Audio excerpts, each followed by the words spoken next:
Danielle, thank you for being on the show today. I'm always so excited when I get to kind of meet someone in person. This isn't actually in person, but it's not in Instagram DMs either. So it's a little step above that. Thank you for So being great here. being here. Thank you for having me. So, Danielle, I found you when you posted a story about your dad and his recent diagnosis and the decision your family made together, which we'll get into a little bit later in the show. And then as I started following you, I started seeing what you originally started out talking about on Instagram. And you're very successful at it. You have almost 70,000 followers. And so let's talk a bit about what brought you there and the work you do there first before we dive into the rest of your family's story.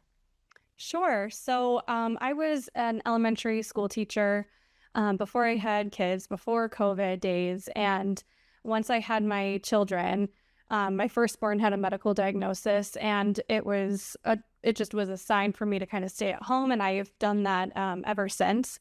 So I started using my master's degree in curriculum and instruction and creating resources for teachers to use online. And my husband actually encouraged me to start an Instagram page. I'm like, I don't even like social media. I'm not going to start an Instagram page. And so I did. And I found that a big part of my audience was parents looking for support. And it was kind of a cool full circle for me because I was so used to helping teachers and doing professional developments there. But I always thought I was like, I would have been like, I gave 110% to teaching, but I would have been even a better teacher being a parent, right? So I just kind of went and leaned towards that and started coaching parents. So it's kind of broad, and then I've kind of niched down a little bit. My passion really lies in helping children, whether at home or students who are neurodivergent, kids who just don't fit in that little box that we like to put them in. And so I've really just connected with the most amazing individuals, whether educators, occupational therapists, parents, and just doing what I can to try to help, because it's really, really hard being a parent. It's a lot different than being a teacher too. So just sharing what I know, what's worked for me, and hopefully helping other people along the way. Well, I think what's so good about what you're doing is the skill set you already have to create these resources. So people can go to your Instagram page and see these resources and get them for themselves and apply them to their own lives. And it's not completely different from what you were doing for teachers. It's just that now you're not marketing, but also supporting parents. And so there are people who might have one set of skills or the other, but you have both. And like you said, the experience as a teacher and a parent. Right. It's been really cool to kind of dive into both. And most of my friends are teachers or educators of some sort. So it's cool to kind of see what we went through as teachers and then kind of bridge that gap, because unfortunately there is a huge gap between home and school, right? So trying to figure out how can we come together to support the individual child and not just look at school as just like this whole umbrella and conforming kids to be a certain way, right? Like every single kid is so unique and special, and they need certain things, and it's our duty to give it to them. Yeah, one of the things too, I love what you're saying here. And one of the things too that what I find is happens over and over again. And I do have people on my show who I've found through social media because I spend a lot of time on there for my own work. And what I see over and over is the people who've come to it so authentically and even had resistance. Like you're saying, my husband's like, start a page. And I don't want to start a page. I don't want to be there.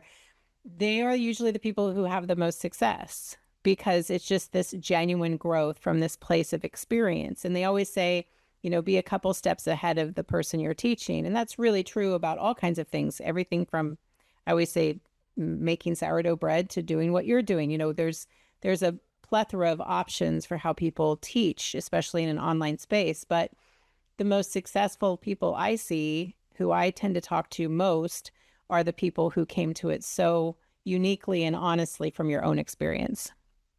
Yeah, it's definitely been a change in how I view just everybody's different experiences, and then bringing, Instagram to the table. You think of it as just like comparing lives, and there's so many businesses out there and so many people sharing their passions with the world.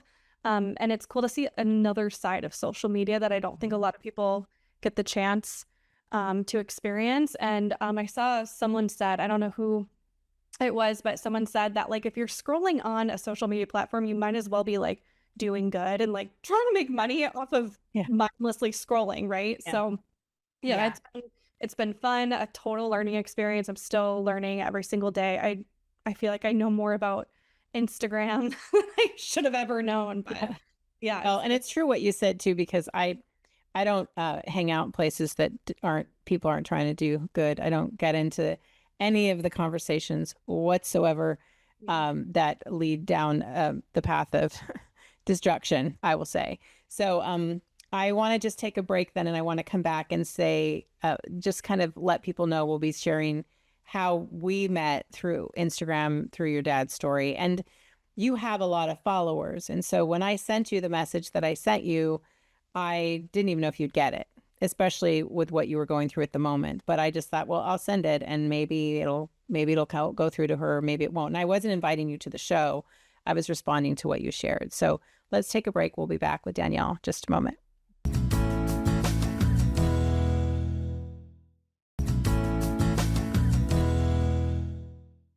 We're back talking with you, Danielle. So we talked about your involvement on Instagram, the hugely successful business and presence you have there with almost 70,000 followers, and the support you give to parents and the resources you provide.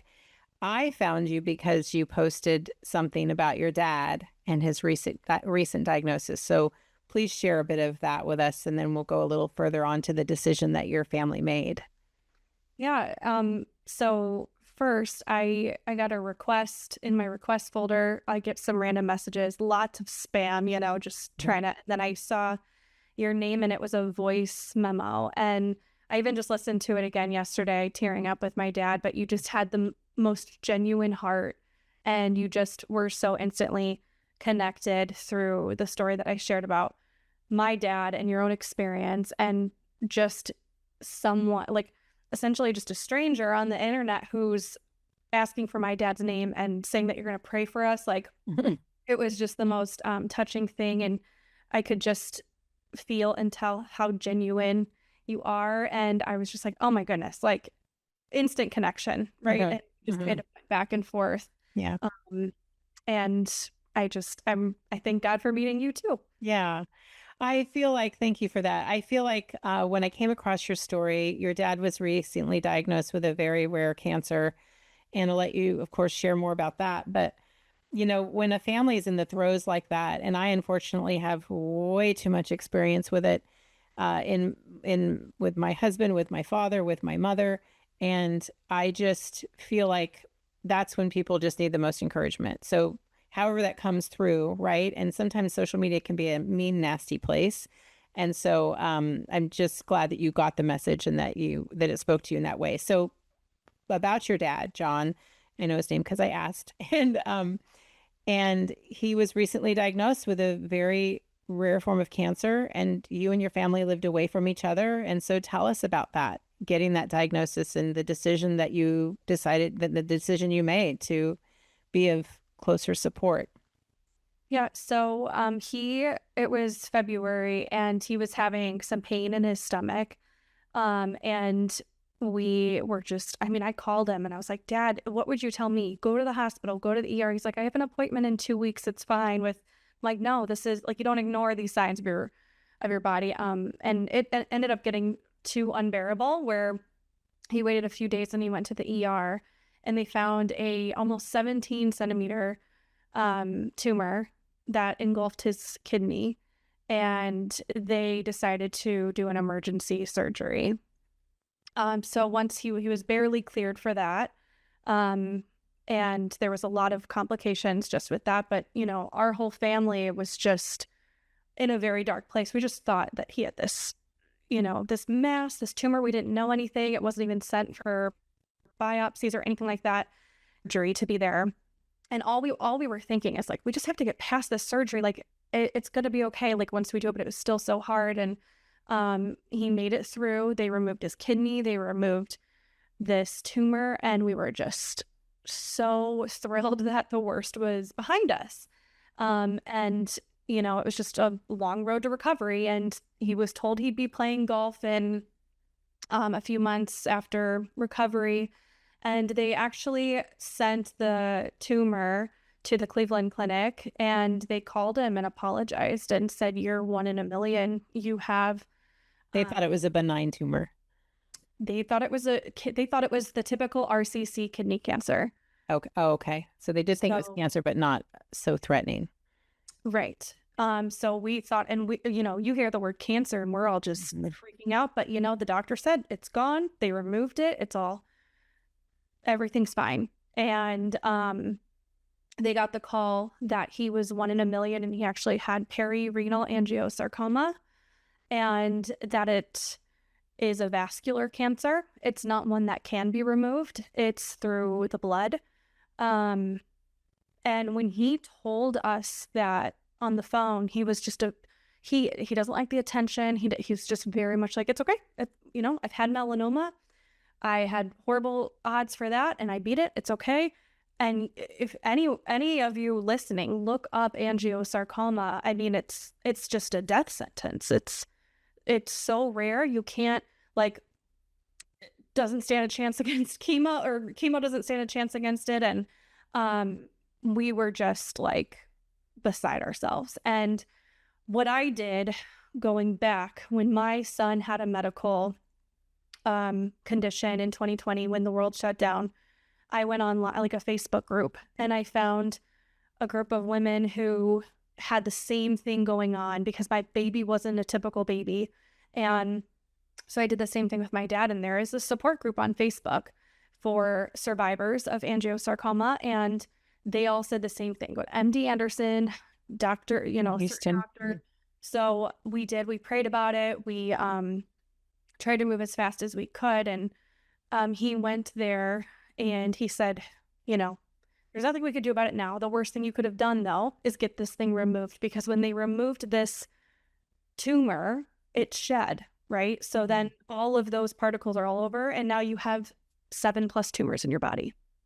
You know, one thing I want to say too, that's, you know, when you go to the support group and you start hearing the stories, I find that when you have a diagnosis, it's a ridiculous comparison. It's like when you buy a certain car, you start seeing that car all the time.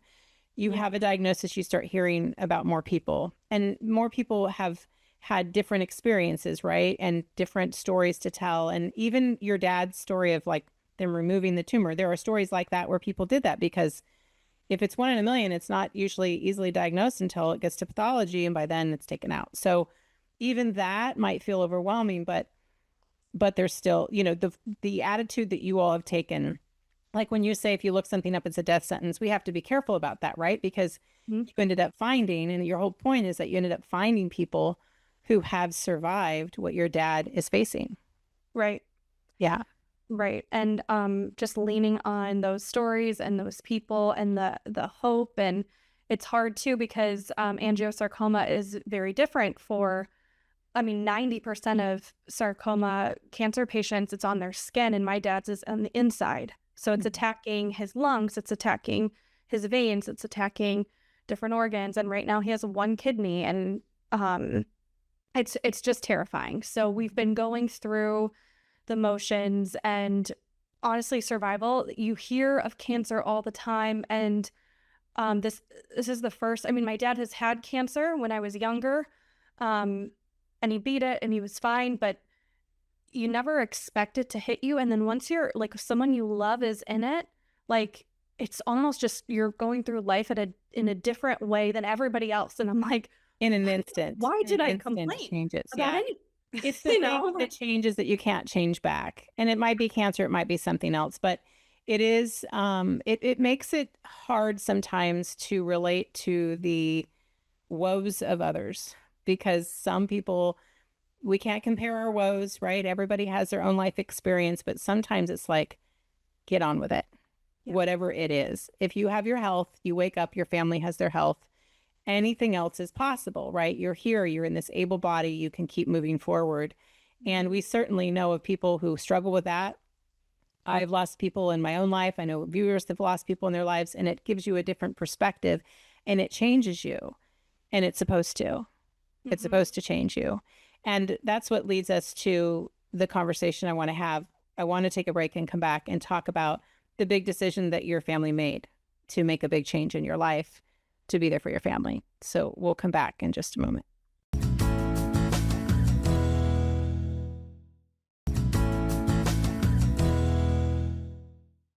Danielle, we've been talking about some hard subjects, and one of the reasons that you are wanting to share part of it is because you want to make sure people know that there are these support groups. There are ways to seek out this support and hope that you've found by finding other people who've been through what your dad has been through. So while it feels like a death sentence at first, it's very terrifying.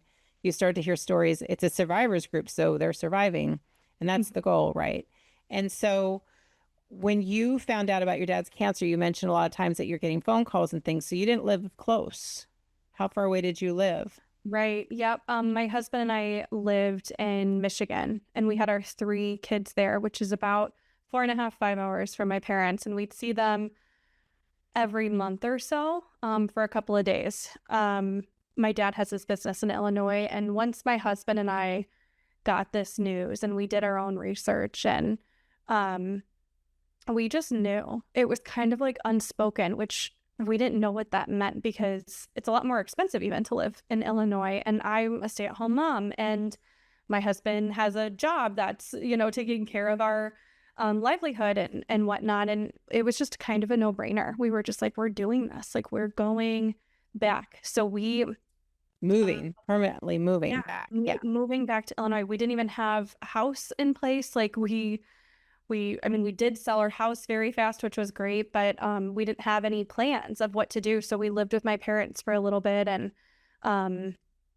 we just really trusted in God, which is what we're doing throughout this whole journey. I feel like when people get the cancer news or some devastating news, they either turn away from whatever faith that they have, or turn towards it. And we chose to turn towards it. And we've really been, my dad actually said, he was like, everybody says like you count your blessings, right? Like, he goes, it's literal, like count them like every single day, but they're everywhere. I mean, there are little things that God does to bless us every single day. And we're just seeing it more and more and more, even through this. Or especially through this. Yeah. I think too, when I found you in your story, you had just made the decision to move to be near your dad. It was a mutual decision for you and your husband, which I loved, that he was just as adamant that he needed to get you home to your family and he wanted to be part of that. There's no, long distance commute or anything happening. You just up and everybody moved. And, I have been through medical tragedies in my family. When I had cancer, when we chose to stay in Northern California, where I was diagnosed. My family doctor was there. Could have gone to MD Anderson in Houston, which is where your dad goes. But I had a very universally treated cancer, and it was important to me to stay home, even though I lived near Houston, to stay home near my family, where I grew up.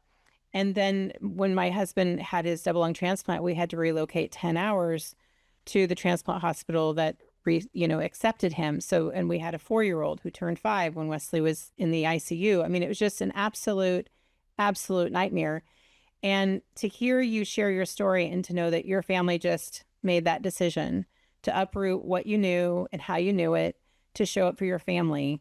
And so many families live apart now, and they're in touch through social media, through text, through phone, video calls that we didn't have back when I lived away, but just all these different ways of communicating. But sometimes you just got to pick yourself up and move to where your family needs to be. Now, not everybody can do that, and I understand. It is a privilege that you have to get to do that, obviously. And, but you could have done something different. And that's when I met you in your story. So I just really wanted to share that, because I feel like, we make hard decisions in life. We make hard decisions based on what's happening, and you all made a tough decision, but it feels like the right one.